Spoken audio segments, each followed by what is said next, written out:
Please consider supporting Black Women United YEG for the protection and advancement of Black women and girls in Alberta. You can learn more about them at bwunited.ca.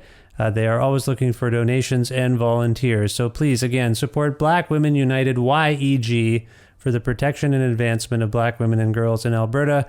Again, that website is bwunited.ca.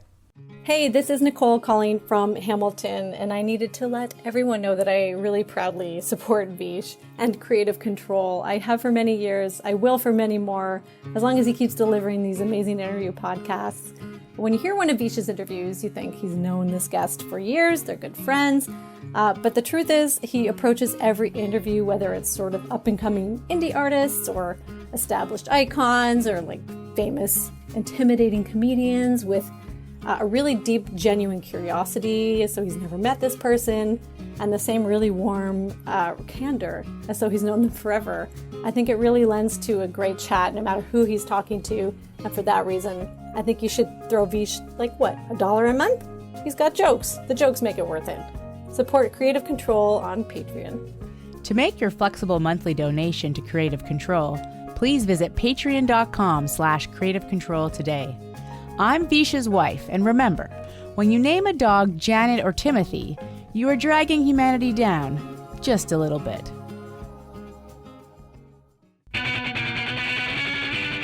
Creative Control with Vish Khanna. Melinda Hill is a gifted and prolific comedian who currently lives in Los Angeles, California. The host of her own podcast called Let's Process This, Hill co-stars with Diane Keaton and Jeremy Irons in a new film called Love, Weddings, and Other Disasters, which is out December 4th, 2020, on most streaming platforms. Comedy Dynamics also recently released her acclaimed new special called Inappropriate, which features clever, uncompromising jokes and exhibits her philosophical view that we are all capable of turning trauma into creative treasure. Melinda and I recently connected to talk about Hollywood, how she and her bipolar father moved 27 times when she was a child, dread energy and the importance of movements like Black Lives Matter and Me Too, her special Inappropriate, her new film, Love, Weddings, and Other Disasters, future plans, and more. A part of the Entertainment One Network with the support of listeners like you who follow and subscribe to this podcast and spread the word about it and make flexible monthly donations at patreon.com/Creative Control and Massey Hall's concert film series live at masseyhall.com, where you can stream dozens of 30-minute films for free, including performances by past podcast guests like Jen Grant, plus in-kind support from Pizza Trocadero, The Bookshelf, and Planet Bean Coffee in Guelph, and Granddad's Donuts in Hamilton. This is the 584th episode of Creative Control, featuring the funny and inspiring Melinda Hill, with your host, me, Vish Khanna.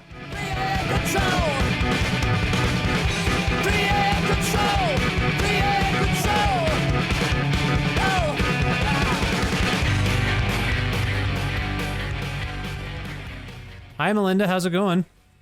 Going great. How are you? I'm well. Thanks for asking. Not enough people respond to, hey, how's it going, from me with, how are you? And I've pointed this out to a few people recently, and I've never done it before. So I'm in that zone where, how come you're not asking me how I'm doing? I just want to say again, thank you. Thank you for asking me how I'm doing. It means a lot. Great. Well, I love being off to this great start. Politeness is don't you think, like politeness, decorum, it's very important these days as we live remotely, you know? It really and is. Have to talk like this. It really is. And tone and intent and just being in the present moment with people, I think it goes so far. Yes, I 100% concur. Where in the world are you as we're speaking today? So I am in a tiny can in a cave in Mexico, where I have sequestered myself until 2024. No, I'm kidding. I'm in Los Angeles. You are in Los Angeles. Okay. Have you actually seriously contemplated seeking refuge in a can in a cave in some other part of the world? Or were you just like, I guess we're writing this out in LA. That's how it's going to be. I guess it's like many things where you can entertain the thought, and then it helps me to follow it through and go, yeah, but wherever I go, I'm still going to be there. So we might as well stay here, write this out. Plus, I love my neighborhood. I live in Los Feliz, so it's great. What distinguishes that particular neighborhood from, say, other neighborhoods nearby? What do you like about it? You know, the east side of LA, and this isn't even as far east as one could go because now people have branched out so far east in the heavily populated city, but east side meaning Los Feliz, Silver Lake, Atwater. It's just, I mean, it's gotten pretty gentrified now, but it's just still got the flavor of, you know, being a really artsy, cool, you know, environment. Yeah. It's just, I don't know, it just feels like home, you know, like some other places in other cities. It would be the Brooklyn of LA, I guess. Yeah. And Yeah. I've heard that. I've heard people talk about Silver Lake a lot when I interview guests on the show. That seems to be a hub for creative types, right? That's what's going on there? So many creative types, so much creativity, so much good food, so many great places to walk, so many comedians, musicians, etc., actors, filmmakers. And the actual Silver Lake it's actually just a reservoir. Oh. But it's a terrific walk that you can, you know, a lot of people walk around. And it's a beautiful walk in the middle of the city. And then there are also so many other great hikes in this area. There's Griffith Park Observatory is like a mile from me, where you can see the entire city, and there are tourists from all over the world. And it's this walk at the top of the world. And then there are a bunch of beautiful hikes in there. There's the Hollywood sign, which has a bunch of beautiful hikes. And we're right, like nestled under the hills. Oh. Franklin Hills, Silver Lake Hills, Griffith Park. So it's just a great area. You speak with the joy of a resident, but also potentially someone who is still marveling at being sort of new to a place, if you will. I don't know if I'm way off the mark here. Are you from this area originally, or did you move there somewhat recently? No, I've been in this area, though, over a decade, so it's definitely home. Yeah. I have lived in some other parts of LA. I've lived in Hollywood and more like middle LA. But this is my favorite. I mean, Hollywood itself is a dump. I don't know if anyone's told you that. I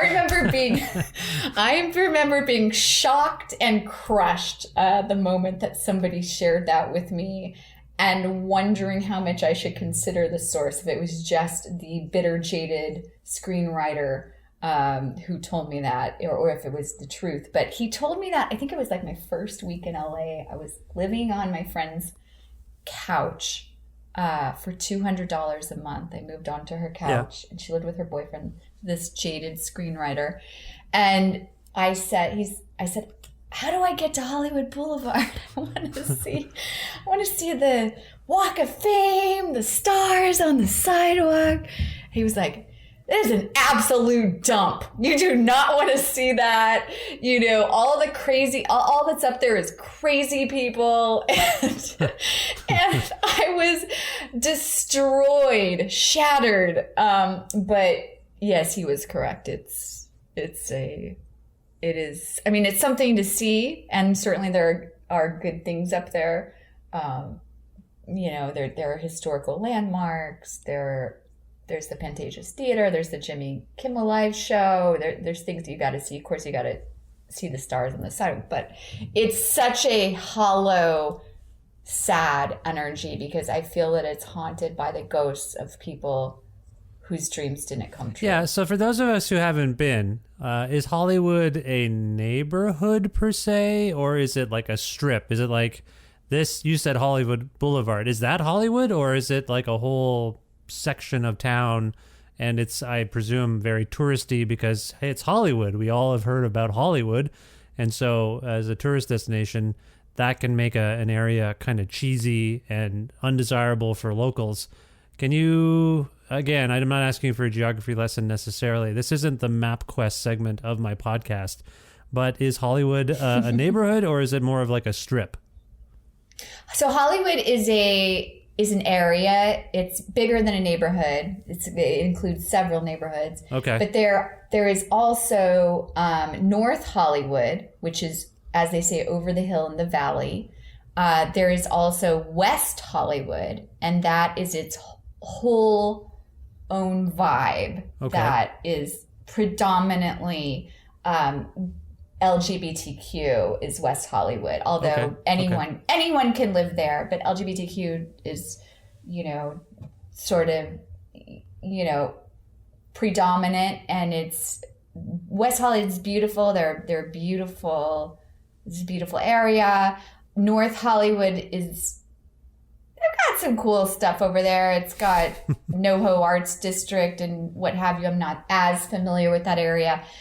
And then Hollywood itself, it runs the gamut from there's Larchmont Village, which is like a beautiful little strip of houses, and then there's just so many, a lot of the famous landmarks you're going to see are in Hollywood, Magic Castle, Hollywood Boulevard, Sunset Strip is going to run from Hollywood into West Hollywood, and then Sunset itself runs out all the way to the ocean.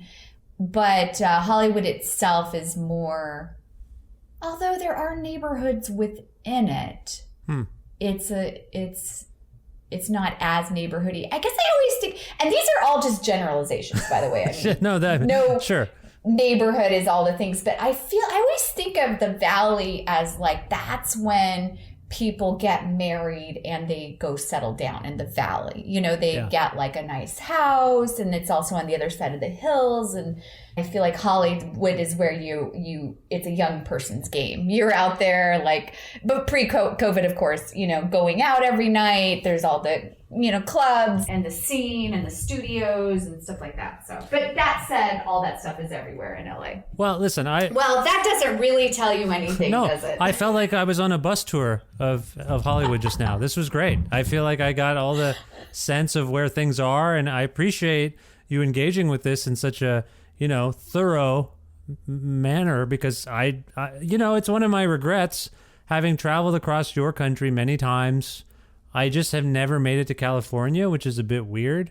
What? It is weird. The state. I know. So you haven't seen any of the state? You haven't been to San Fran or Big Sur or Wine Country? When I say I haven't been to California, I think the answer to your questions would be yes. I haven't seen any of those things. Wow. Yeah, it's weird. I spent a lot of time on the East Coast and in the South, and touring with bands and road managing bands and traveling for festivals. And just for some reason, California has been elusive. And I assumed one day I would go. Now I don't think I might ever go, based on everything that's happening. But who knows? Maybe I will get to. But my point here, though, is I read something about you that I found fascinating. This is why I wanted your sense of the place, because I don't actually know where you are from originally. But I understand that when you were younger, you moved a lot.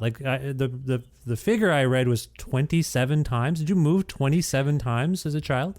Yes, 27 known times. That is, from what I can ascertain in my detective work. That is a lot. So where have my retroactive detective work? Where have you lived?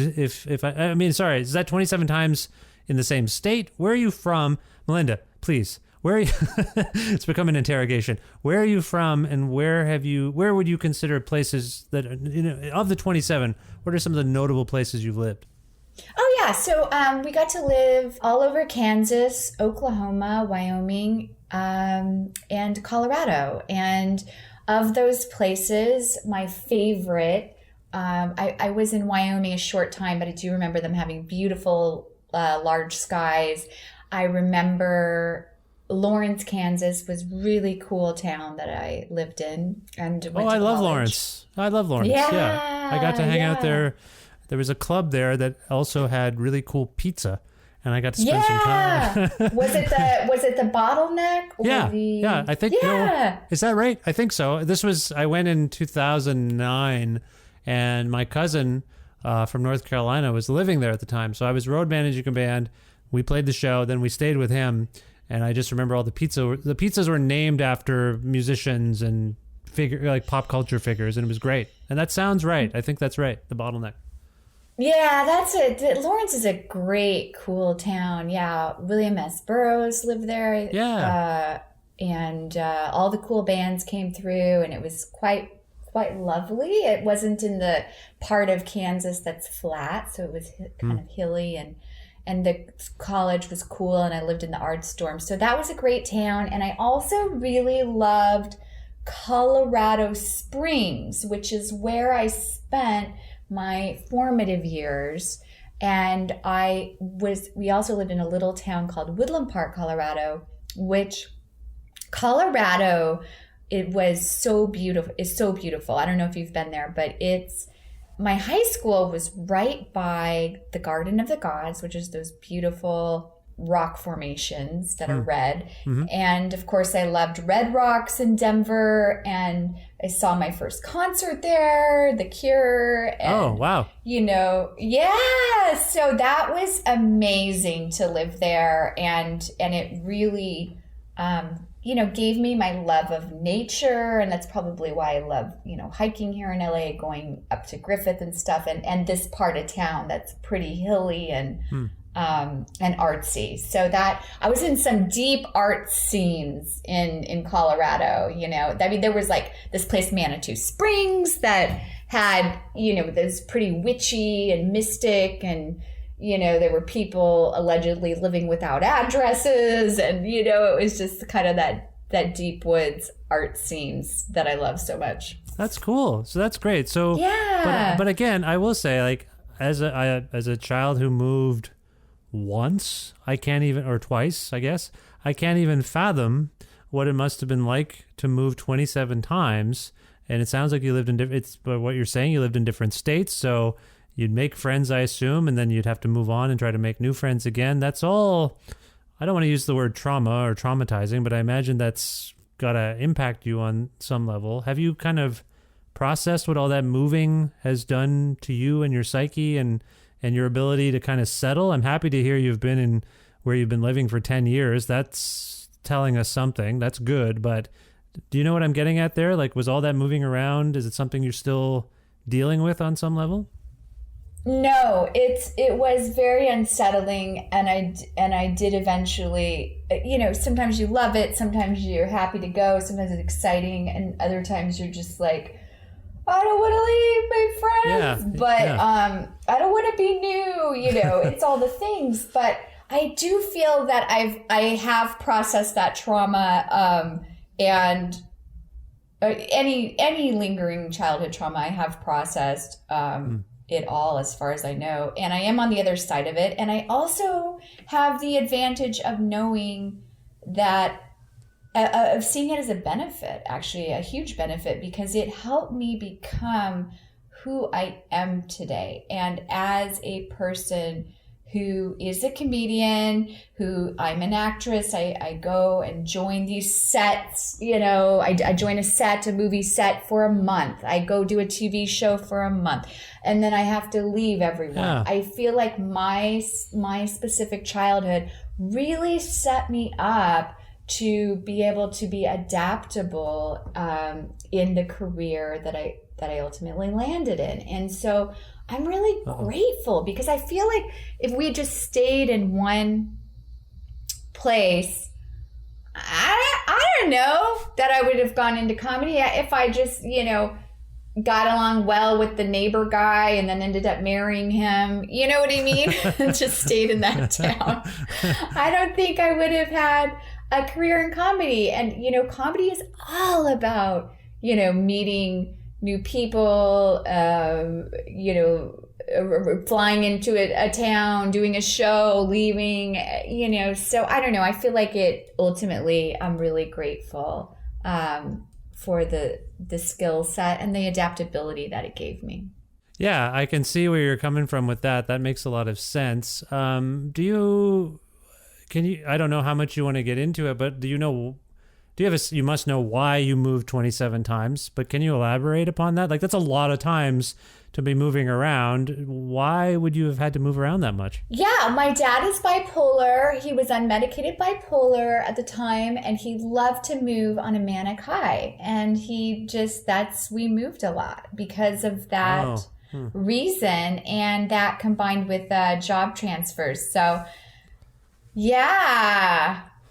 I see. Okay. Is your father still around with us? He is. He is still with us. Okay, great. That's good. And how's he doing? This is, we've just put him into an assisted living. So he's doing well today, but it is a day at a time situation. Yeah, but he's doing well, and good. That's great. He's doing well, and my family's doing well, and so I'm grateful. That's great. No, that's great to hear. I do feel like in listening to your latest special and Appropriate that you are someone who can process hardships, pain. I used the word trauma earlier. You seem like someone who can take that stuff and turn it into some form of reflection, something meditative, and something entertaining. Do you have a sense of, first of all, tell me if you agree with that. And secondly, do you have a sense of when you figured that out, that that's something you could do with all of that emotional stuff, is maybe turn it into something that was not only entertaining, but also kind of instructive? Can you speak to those things? Yeah, absolutely. You're exactly right. I love transforming trauma into treasure and creative treasure. That is my calling, one of my callings, and one of my specialties. And that's in fact what my podcast is about. It's called Let's Process This. And we talk about, how people are processing or overcoming their trauma or their obstacles, and how they've turned that into treasure.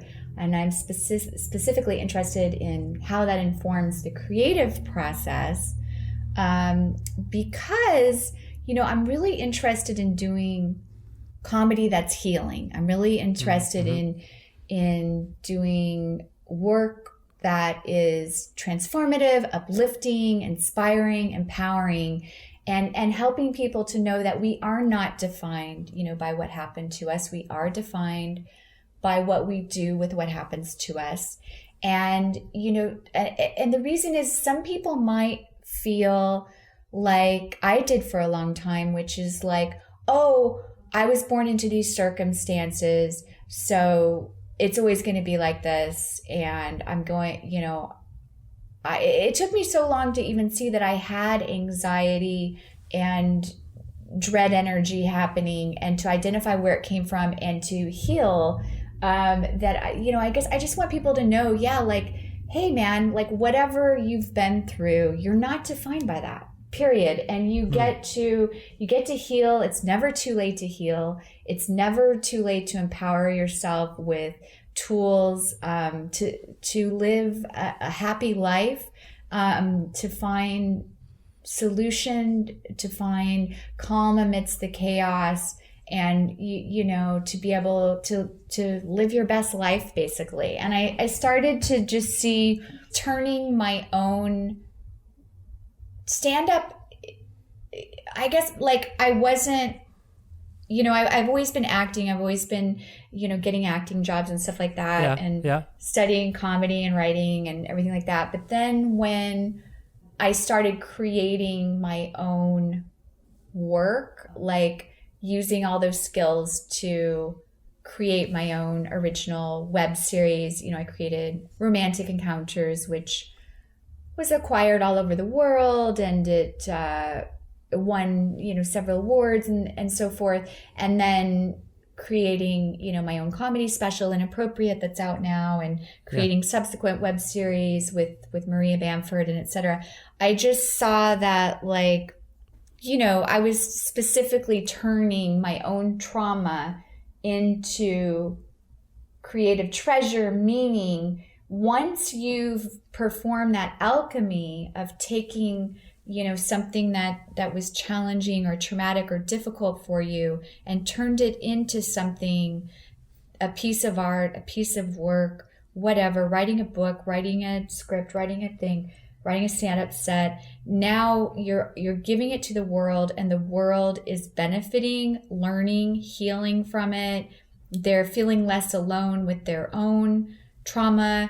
You've now performed an alchemy, you've turned this trauma into something positive and beneficial and healing. And that for me set me free from I just felt lighter. I was like, wow, I'm enjoying my life today. I'm happy. I'm proud of the things I've accomplished. And I love being able to put out a message of love and self-love and healing in my work. And then I started to get hired to do that for other people, getting hired as a consultant to consult on other people completing their films and series and stand-up specials, and getting hired by corporations to speak to, turning trauma into treasure.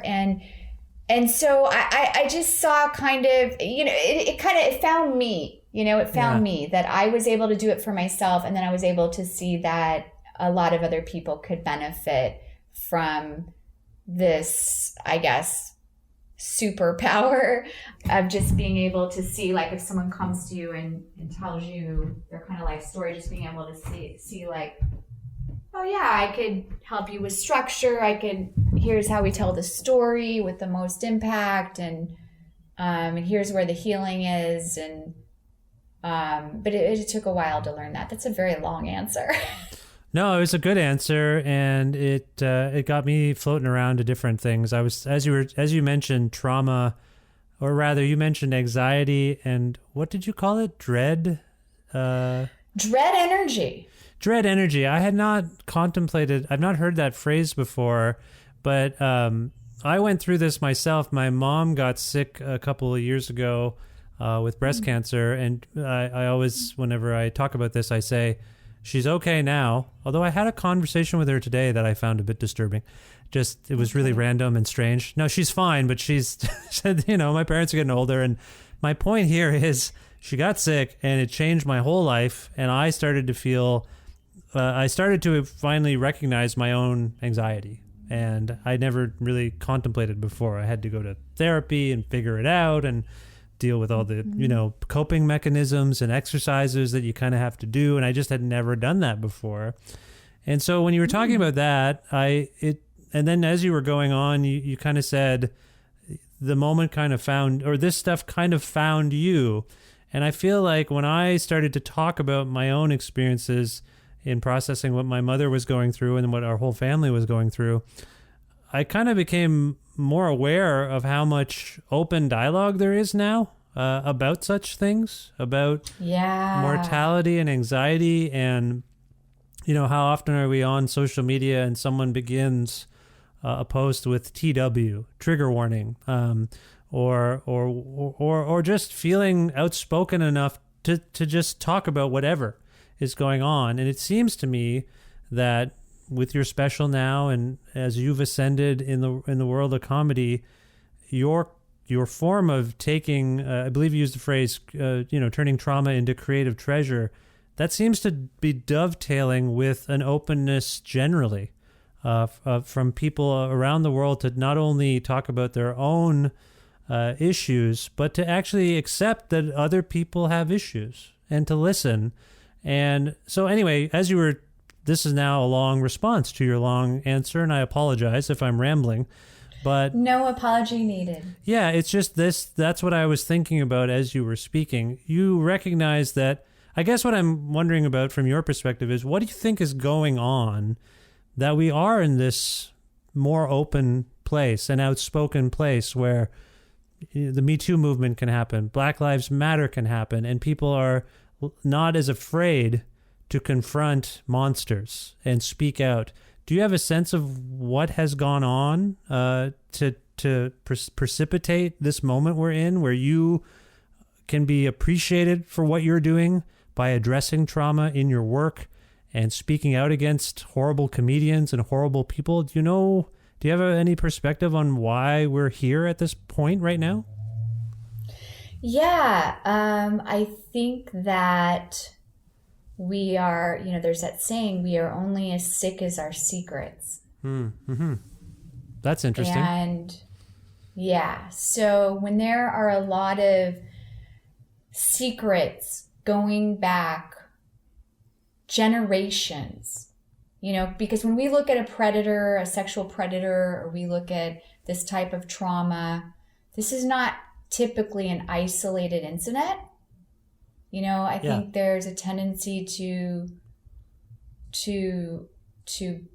blame the sexual predator, rightfully so.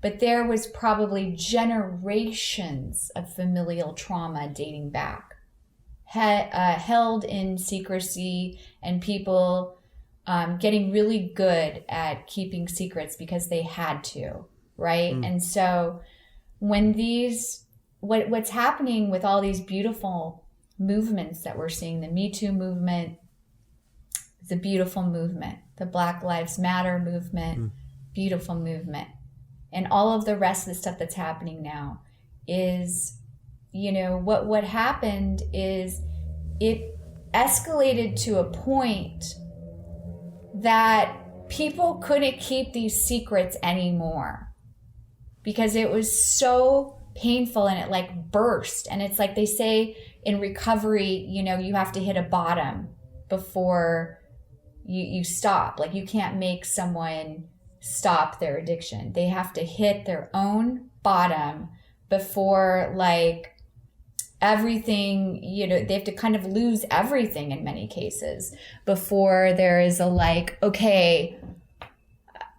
surrender. And the surrender is okay, I can't do this on my own. I can't do this anymore. Yeah. I need help. Yeah. I can't,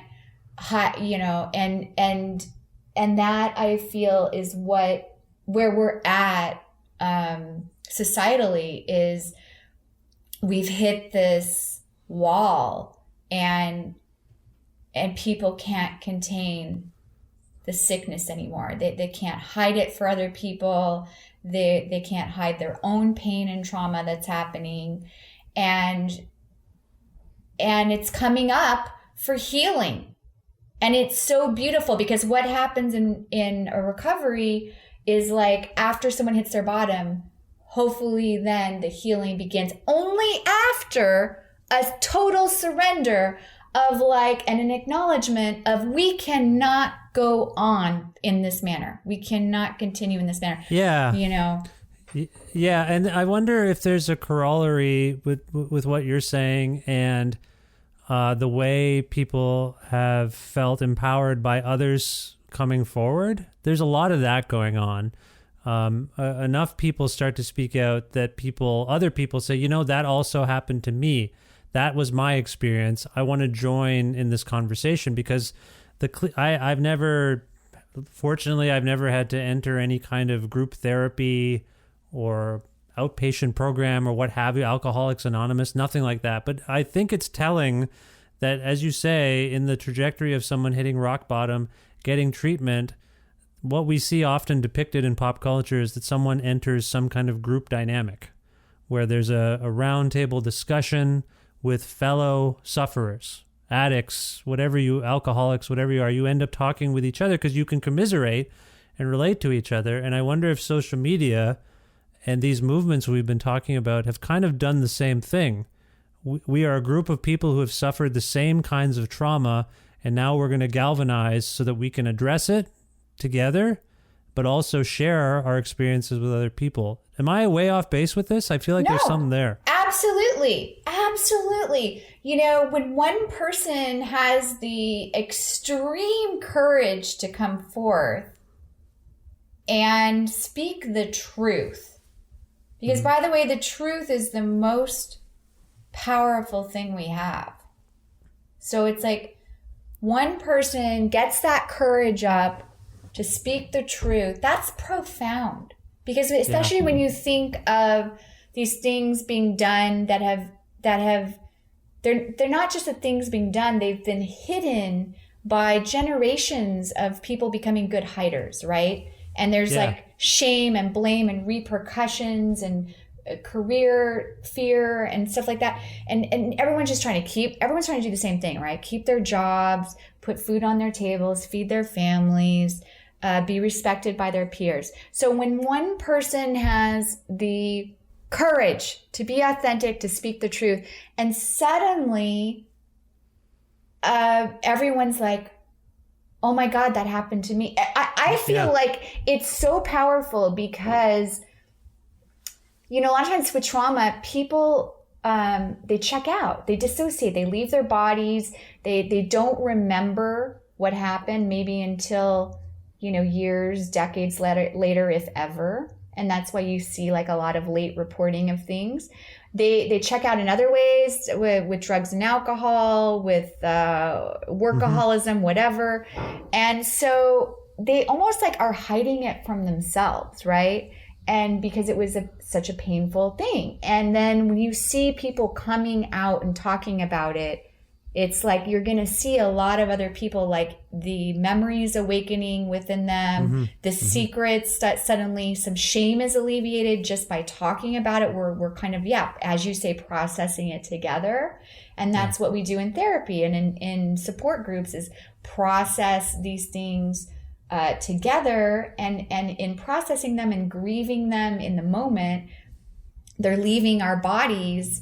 And we're beginning to experience some grace and being able to have a new experience rather than just going back to old triggered behaviors of, perpetuating trauma, being a perpetrator, or even keeping secrets. That's an old destructive behavior. Because then when you see like all these people coming out, it's like now all these other people feel free to speak. It's like, well, think of what a time to be alive, because there were so many years when people couldn't say anything. And when we don't speak up and use our voices to stop abuses, of course it continues happening, and it continues happening to way more victims. So like one victim speaks out, it's reverberates to all these other people, and absolutely this is like a time of healing that we're all in right now. So like, to answer your question that you had 10 years ago, is like, I was like excited because I was seeing a lot of people in comedy and in positions of power using comedy or power to harm people. And I thought, well, there'll probably always be a market for that. I want to use my comedy to heal people. I want to offer value and solution. I want to keep a conversation going about healing. And I want to use humor to create the space for people to feel heard and seen, for people to express themselves, for people to grow and change and to have a new experience. Because I don't think we can even, I don't even want to use, I'm not interested in shaming or blaming people. I'm interested in how can we get better, because this shit's fucked up. Yeah. Okay. So without shaming or blaming anyone, I do want your perspective on, I guess, the state of comedy and the comedy community as it stands. I bring this up because I've had a few conversations with comedians lately. Some are like, I can't wait to get back on the road. And, I can't do these sort of video Zoom sets or whatever. I can't wait. But I spoke to another recently who tellingly is a woman who said, you know what? I'm over it. I'm done. I don't miss the road really, because it's a nightmare. All the men suck. It's all jocks and losers and abusers. And this is a seasoned, this is a veteran comedian who said, It sounds like Jen Kirkman. It was in fact Jen Kirkman, for anyone who wants to dial back and listen to that episode with Jen. Yeah. And so there is this sort of zone though, like it was a comment and an indictment of comedy and the culture right now. And I kind of said, the last time I really went to a comedy festival, it felt more like a chore than it ever had, dealing with some of the material and the people and all the commentary around some of the figureheads who are now either disgraced or supposedly deplatformed. Like there's a bit of a taint, if you will, like something's not right. And I wonder if you, I know the word taint is a giggly word, but no, do you have a perspective on, as I say, the kind of state of comedy from your perspective? Does it feel like a place where the healing that you're trying to accomplish can happen? Or does it still feel, I assume that community is part of what spurred you on to have the kind of open and frank style you have. Is that fair? Yeah, I mean, for sure. I think there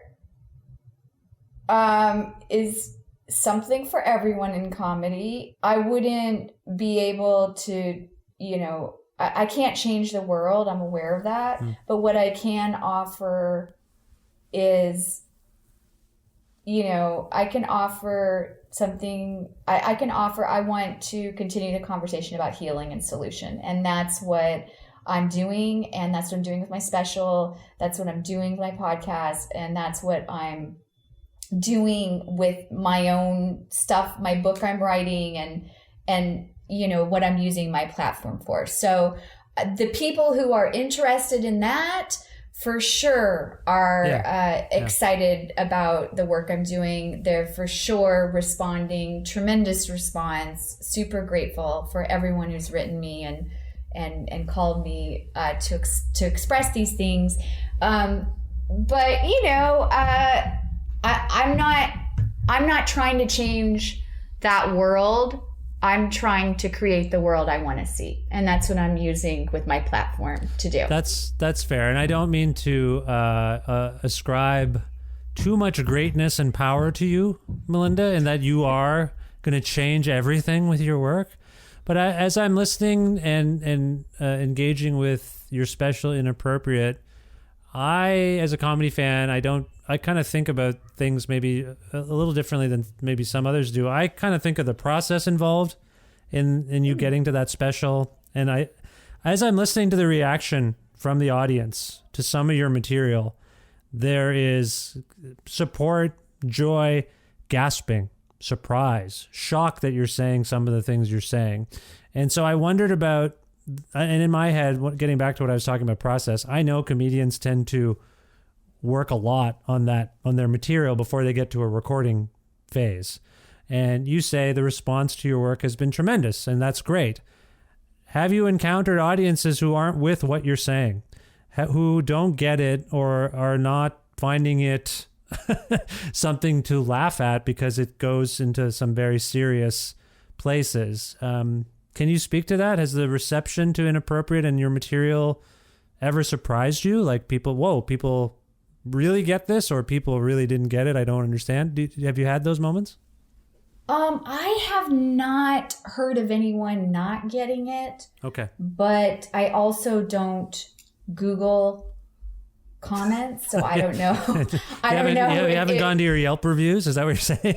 Maybe if someone is not getting it, they're certainly not telling me personally. So yeah. I'm only hearing from the people who are enjoying it. And so it's made me feel really good about putting it out. What about the old guard, the gatekeepers of comedy? There are gatekeepers, right? Who will say, it's just another person complaining about something. Have you encountered that? Like, do you ever have fear of, it doesn't seem like that's happening to you. Everything seems to be going well, but a lot of what keeps and suppresses people down, suppresses people in any form, is fear. Fear of offending gatekeepers, people who hold the power. Have you had those thoughts at all? No, because I'm also not complaining. Yes. Okay. I'm not bashing anyone in my special. I'm saying, here are some things some areas I can see some improvement happening. I mean, I definitely am commenting on I was inspired by the Me Too movement. I think it's a zeitgeist. It's a moment where disenfranchised voices are being heard. Thank God. And it's a beautiful thing. And I was inspired to write a special around that and around how I saw people in power, using their power to harm people. But then the special took on a life of its own, because the special wasn't me on a soapbox being the police about that for an hour, or saying, here's what we need to do. Yeah. It became about me looking at, well, look, this is how comedy has previously been used to reenact trauma. And how am I using comedy?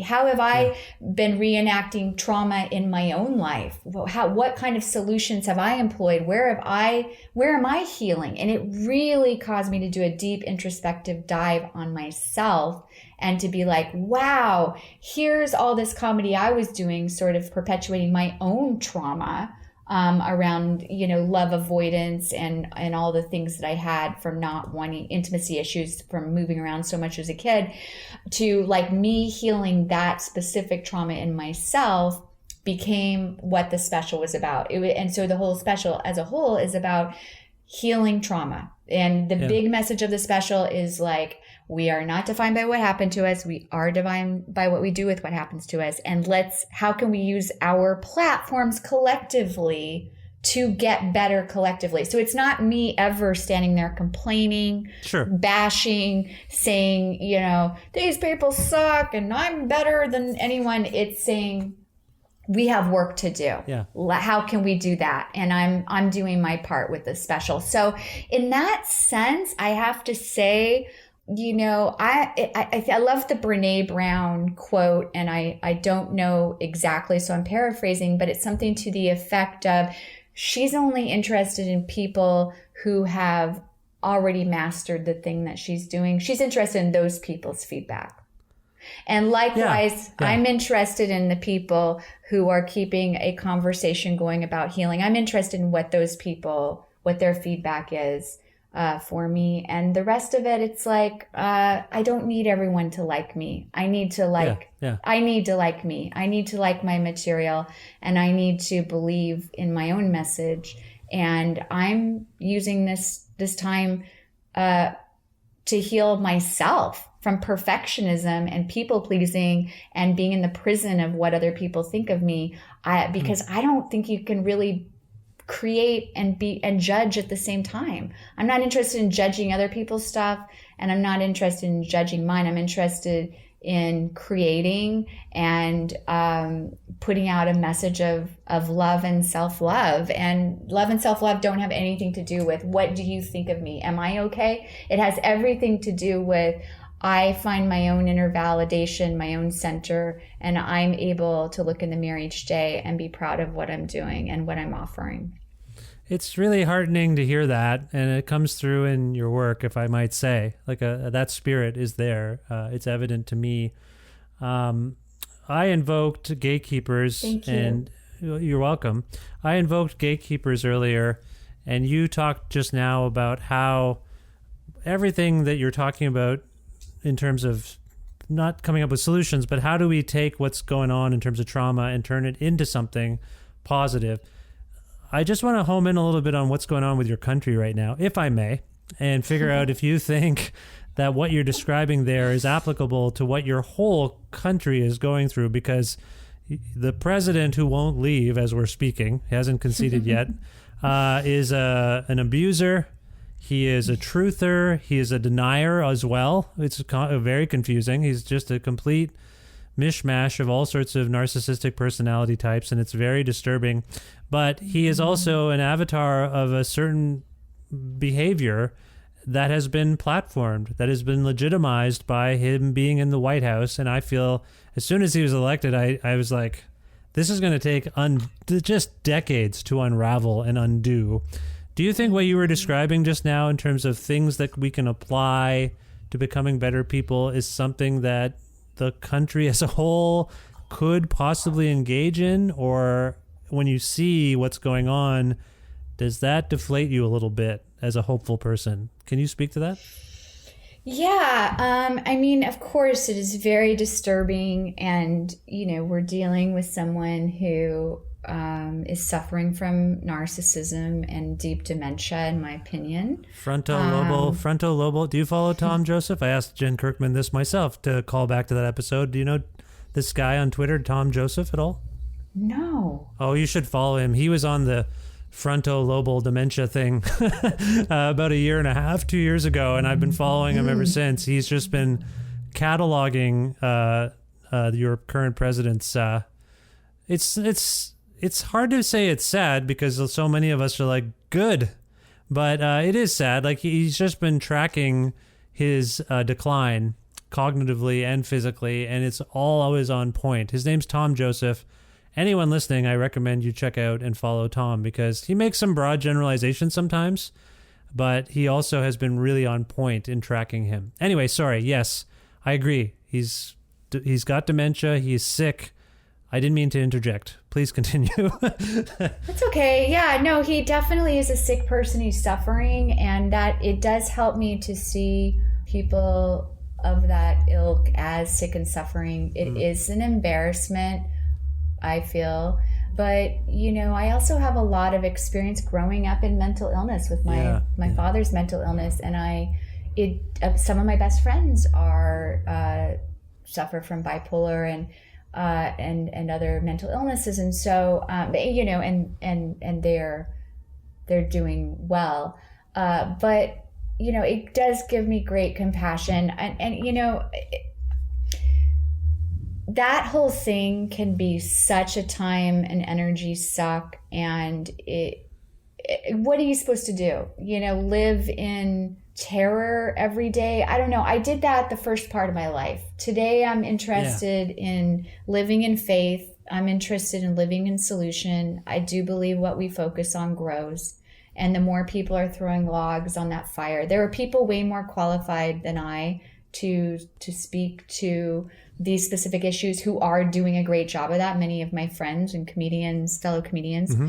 And for me and for my own sanity and serenity, I focus on changing the things that I can. And the things that I can, there are things I can do each day that to feel good and to offer solution. Much like my comedy special, I'm interested in offering solution, in focusing on how can we get better and focusing on how can we feel better. And I'm here for the people who are interested in that. Okay. And each day I'm doing my own self-care before I open the news, and I'm limiting my access to the news. And one thing that they cannot take from us ever, any of us humans, is they cannot rob us of our joy. They cannot rob us of our serenity. Yeah. So it is finding a way to have and maintain peace and joy amidst utter chaos. And that is what I am focused on cultivating each day, is my own joy, my own serenity, doing what I can to affect positive change in the world, and knowing when to retreat, to protect myself and my sanity. Yeah. And it's kind of a reality show mentality that the more, it's like when something goes viral, it's not like because everyone loves it. It's because half the people love it, half the people hate it. Yeah, that's right. But all the people are talking about it, right? Yeah, so that's the secret to going viral. And so the reality show mentality is the same thing. It's almost like, our generation's wrestling, right? The big bravado and the big personalities, and this guy said this, and this guy, you know what I mean? It's like, and everyone gets all, everyone's got their 2 cents, and now it's viral. It's even more viral. So for my part, it's like, I want to remove attention from that where possible. Some things I obviously have to comment on, but I just continue to put my attention on solution, growth, change, redemption of the human spirit, triumph of the human spirit. These are things I believe in, and these are the things I'm here for. And yeah. Well, it's very well said, and I will say that all sounds like really great advice as well, if I may. I think what you're saying it resonates with me anyway. I hope it resonates with others listening. You're a very prolific comedian and creative person. We have been talking a little bit about your recent special, Inappropriate. So I'm hoping you can tell people more about where they can learn about you and Inappropriate. But I also wonder if you can, you'd mentioned that you're writing a book, which is exciting to hear. I wonder, beyond plugs, can you talk about what's coming up next for you? Or sorry, not beyond plugs. Yes. As well as plugging, can you tell us what the future holds for you, Melinda? Absolutely.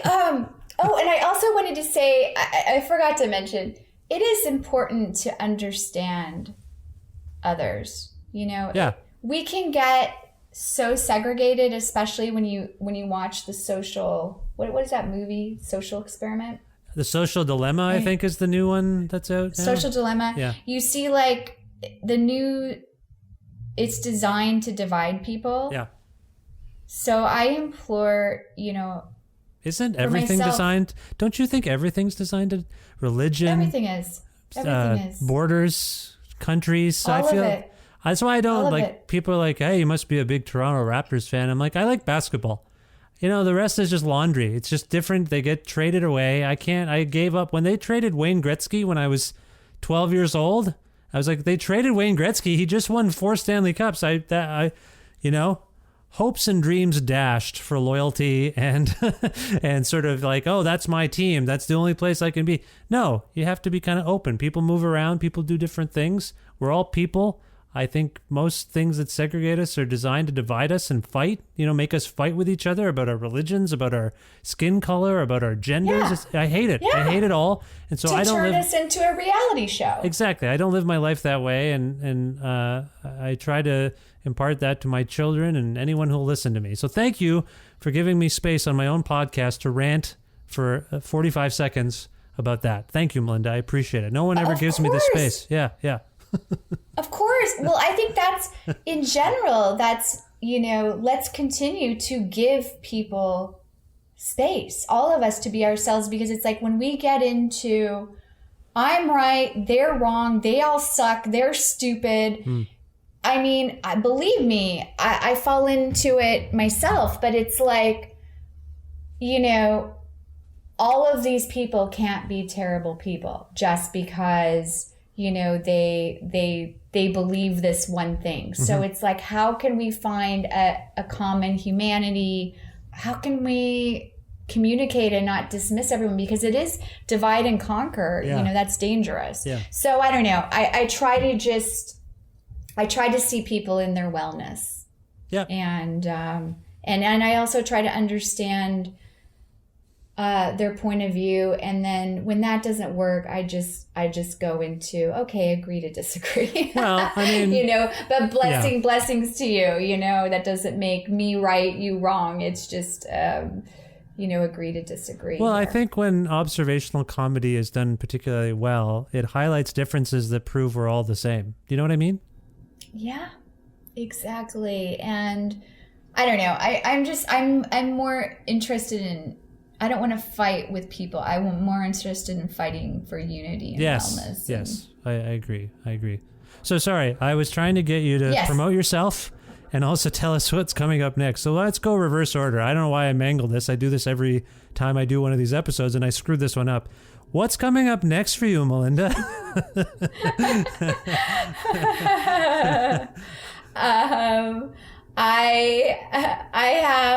I'm in a new movie. It comes out December 4th on all the platforms. It's called Love, Weddings, and Other Disasters, with starring Diane Keaton and Jeremy Irons and Maggie Grace and King Batch and a lot of a lot of other wonderful people. Thank you. Yeah. Thank you. What is your what is your role in the film, if I may ask? Yeah, I play Svetlana, who is Russian, and she has 2 little alter identities, Olga and Natasha. Oh, you're playing 3 characters ostensibly? Yeah. What kind of accent hell is that? Can you do do you have any? Are you there's no Russian background in your life, is there? Did you have to make this up? No, I had to learn it, and I had to do a lot. I worked out with a trainer prior to the film. They had me working out with a trainer. They had me. I'm sorry. Can we this accent? Can we get a little bit of it? I need to hear a bit of this, if that's okay. I don't want to let the cat out of the bag before December 4th, but this sounds intriguing. What? Just something. Just say anything. I want to hear what you did. Please. Can I beg you? No, I can't. Listen, I have to have a boundary because do you know Doug Pound? Yeah, of course. Yeah, so Doug's my old friend, and we were at this show together, and I just done the film, and he was like, "Can you do a Russian accent?" And I said, "Yeah." I gave him one of my lines, and he goes, "That didn't sound Russian." And I was like, okay, so the Russian accent is going to go in the category of do stand up on the spot. Tell us a joke. Right, you're right. No, okay. you can go watch it. I'm sorry. You're absolutely correct. I apologize. I should not have. But here's what I will do. I'll do a little Melania Trump's cousins, which is an impression that I did a little series with E.G. Daily, and we played comedy series, lighthearted, fun, and it was Melania Trump's cousins, melanoma and bulimia. Okay. So it's Slovenian, so it's different than Russian. But here's my Melania Trump cousin accent. Okay. I want you to know that I believe in you all women. That's good. I support in you all women. Okay. Very solid. So you can Google that to see more of that. Okay, but the movie is called Love, Weddings, and Other Disasters. Okay. It stars Diane Keaton, Jeremy Irons, Maggie Grace, King Batch, so many other talented, wonderful people. Comes out December 4th, streaming on all platforms. My new comedy special is called Inappropriate. It is an hour long, and it's also, it's a comedy special video. It's also a comedy album. Yep. And it's also an Audible book, and you can access all of that at melindahill.com. And it's like on all the platforms. Like you could go to any of the platforms. You just go to melindahill.com. Also, I have a new podcast, and that is called Let's Process This with Melinda Hill. Mm-hmm. And you can get all that at melindahill.com. And I think that is all of the news right now. You've got a book. That sounds exciting, and we'll look forward to that when it's ready to come out. And Diane Keaton was cool. We all liked Diane Keaton. Was it fun? Was it fun making the movie? Oh my gosh. It was an absolute dream. It was so fun. It's great that it's such long hours, though, that you need some recovery time, but it was awesome. We filmed it in Boston, which I love that city. It's so beautiful, and it was in the fall, and we got to stay in the seaport. And oh, nice. Yeah, so it's really fun to be in a rom-com too, because it's just it's so light. It's just fun to make something that's just like silly and light, that's like all about love, and that's the kind of stuff I want to be watching this holiday season. Is just like, give me something light. Like, I've been watching all these series about cults. I watched The Vow, I watched Seduced, and then I watched the series about Scientology that Leah Remini was doing. I started watching that, and I'm like, oh my gosh, I just want to watch some light, fun, silly fare. Yeah, you went pretty dark there with your viewing habits for a while, it sounds like. So yeah, time to lighten up a little, Melinda. I would agree. Yeah, well, it sounds exciting, and so that's out December 4th.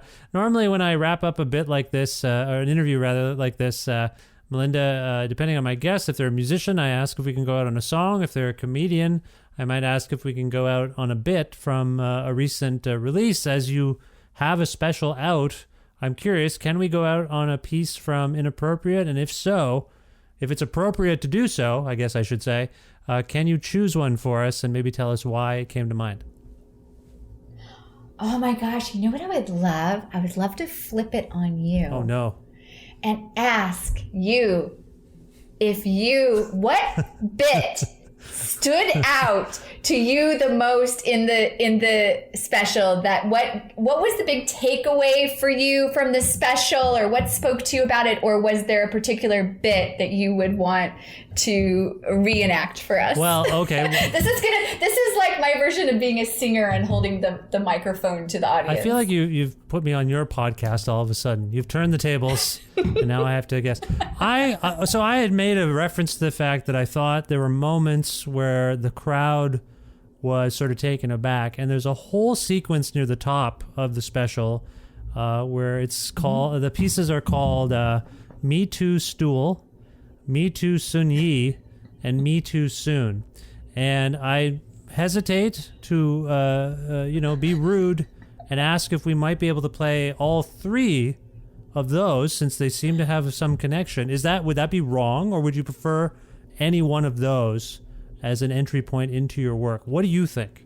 Oh yeah, play all three. I think they are related, absolutely. right? They're clearly not just nominally related. They have connections. They're all, around 2-minute, 3-minute bits. I think we should play the Me Too sequence that is near the top of Inappropriate. If you're okay with this, then I will do it. We'll do it right now, and then people get a flavor for what this special is, and they can find it, like you said, on all the various audio platforms, video platforms, what have you. Is that cool? You're saying that's cool with you? Yeah, absolutely. Are you actually playing it right now? No, I'm not underneath this. I'm about to play it right now. We're going to throw to it. Can we throw to it? Oh my God, that's amazing. So that part stood out to you the most. Well, it's the one that I thought of. It's the one that I alluded to earlier, where I'm like, is the crowd into this? Not that they're into it. Are they ready for it? Are people ready to hear this kind of commentary on this movement, and not going after people, but talking frankly about this movement and the issues surrounding it, and male comedians and Sunyi Previn? Like, there's a lot going on, if I might say. Oh wow! So that really. Wow. Okay. Because I'm such in a bubble here in LA where many people were talking about this, so that stood out to you, like people were like gasping, and you were like, wow, this is like some breaking ground moments here. I think so. You're putting words in my mouth, and I appreciate that. That's fine. But yeah, I think that's fair. That is a fair assessment of my response, visceral response to these bits. So I'd like to play them. Can we play them? Yeah, of course. Okay, please do. Let's do it. This is Melinda Hill with Me Too Stool, Me Too Sun Yi, and Me Too Soon. Sorry, from the new and excellent special Inappropriate. Melinda, this was a tremendous joy. I hope you had a good time speaking with me as well. Thank you for being on the show, and best of luck with everything going forward. Thank you so much. I loved being here, and best of luck to you too. Magicians get to have all the fun, though, because they work with illusions, right? I love illusions. I lived in one most of my life. So fun. But comedians have to deal with facts. Comedians work with facts. So, fact. Women are still paid 78 cents on the dollar to their male counterparts for doing the exact same work. I know, facts aren't always fun. They're not illusions. Fact, women of color make even less money. Okay? Fact, 1 out of 7 male stand-up comics is still using the bar stool as his dick in his stand-up comedy act.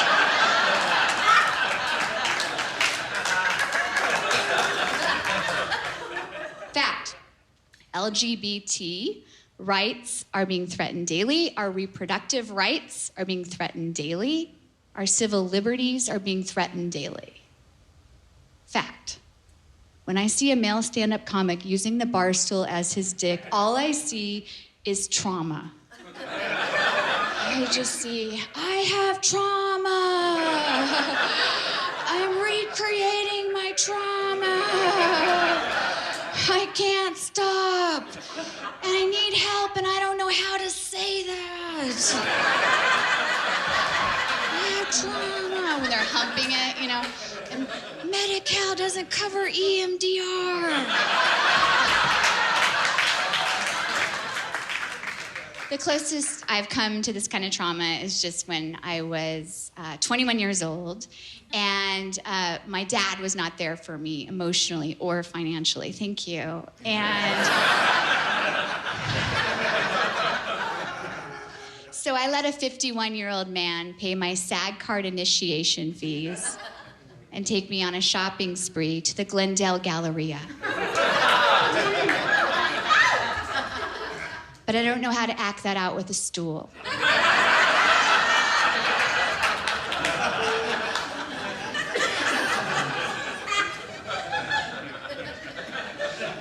Conclusion: 7 out of 7 male stand-up comics are getting paid more than I am to hump this bar stool. So this year was really interesting for me because here I am just trying to make comedy that heals, inspires, transforms. And all of a sudden, I get stuck in a Twitter storm with Louis C.K. Here's what happened. Louis C.K. admitted to masturbating on several female colleagues, and then he returned to stand-up, to which I tweeted, Louis C.K. is spearheading the hashtag #MeTooSoon movement.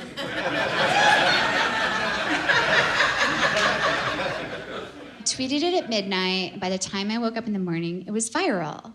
Thank you.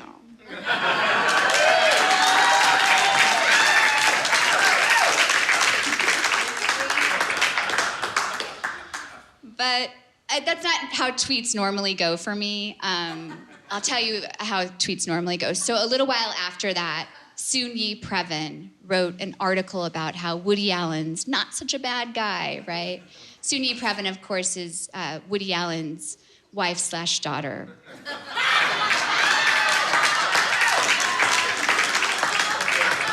Okay, so she wrote this article to which I tweeted, Soon-Yi Previn is spearheading the hashtag #MeTooSoon-Yi movement.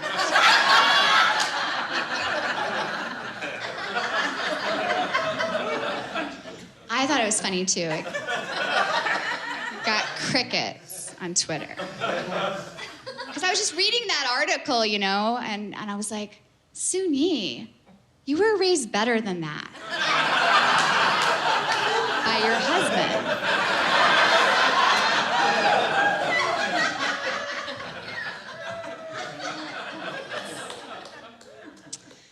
So back to my viral tweet.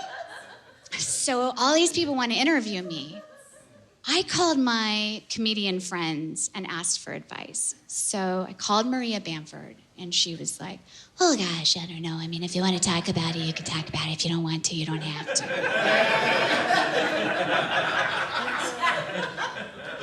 I called Margaret Cho, and she had really good advice also. She was like, if you don't have an answer, just say, I don't know, and always bring it back to your joke and be like, I don't know. All I know is hashtag #MeTooSoon.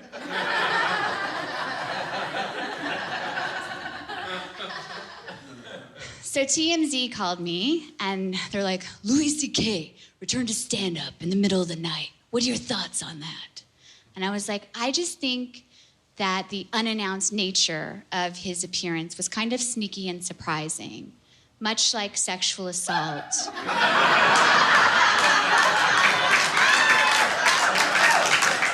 Is sneaky and surprising.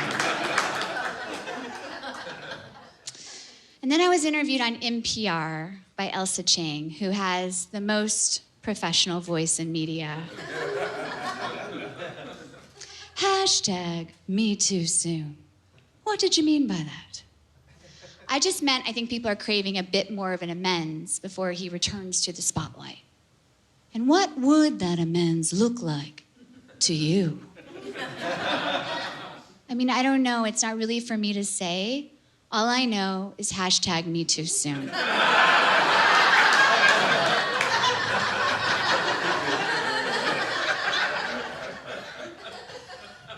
But I do think it's an amazing opportunity for him to use his platform to like show everyone how a real man handles something, how to turn this around, how to make restitution in a way perhaps like through the lens of his daughters had they been assaulted. What would be appropriate there? And she goes, but does he still have a platform? And I was like, touche, NPR's Elsa Chang. Hashtag me touche soon.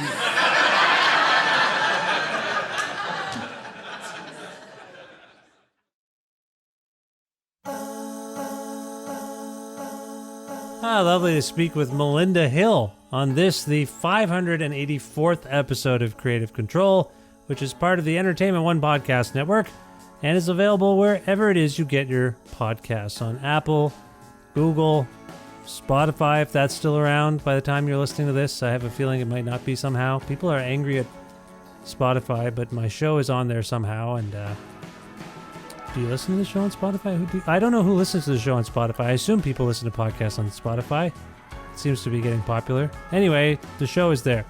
If you can't find an episode that you're looking for, or if you want to learn more about me and sign up for my monthly newsletter, I just put one out as I'm speaking to you, and I was happy with it. It was a good one, I think. I don't know.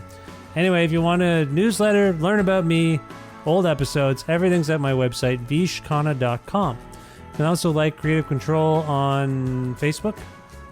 People also don't like Facebook. You can follow the show on Twitter. Everybody loves Twitter. Who doesn't like the Twitter? At Vish Creative, or follow me directly at Vishkhanna. Also, please visit patreon.com/Creative Control to make a flexible monthly donation to sustain the existence of this podcast. It relies on that revenue more than any other. There's no real other, the odd ad, I guess. Not a lot of ads, but sometimes there's paid ads. I don't love the paid ads. I like the Patreon seems good. You like the show, so you make a flexible monthly donation, and then you can change it. If you like the show a little more or a little less, you can change it to whatever you like. And $6 or more gets you access to exclusive audio content from my archives. That's pretty good. Learn more at patreon.com/Creative Control, and thank you for making your donations. Also, thanks again to live at masseyhall.com, where you can watch beautifully captured concerts by great Canadian artists. Actually, there's some money from that. Thanks, Massey Hall, for that. No money, but used to get great food and books and coffee from Pizza Trocadero, the bookshelf and Planet Bean Coffee in Guelph when I lived in Guelph. And also Granddad's Donuts in Hamilton. I used to get donuts when I went to Hamilton. Don't get that stuff anymore, but that's okay. I'm not there. I still love those places, and I continue to believe that they provide in-kind support for this show. Jim Guthrie lends me some music for the show, and he's a sweetheart of a man, and I love him very much. And you can learn more about Jim at jimguthrie.org. And finally, thank you for listening to this episode with Melinda Hill. If you were unfamiliar with Melinda, I hope you learned stuff and might check out her special, Inappropriate, and she's in a new movie, as we established at the end there, with Diane Keaton and Jeremy Irons, so check out that film. And yeah, thanks for listening to this show, and thanks for subscribing to it and following it or whatever, and telling your friends about it. That all helps, and I will talk to you soon. If you're on the other end of me talking and hear me, I hope that's the case. I hope that's what happens. And yeah, like I say, talk to you soon. Bye for now.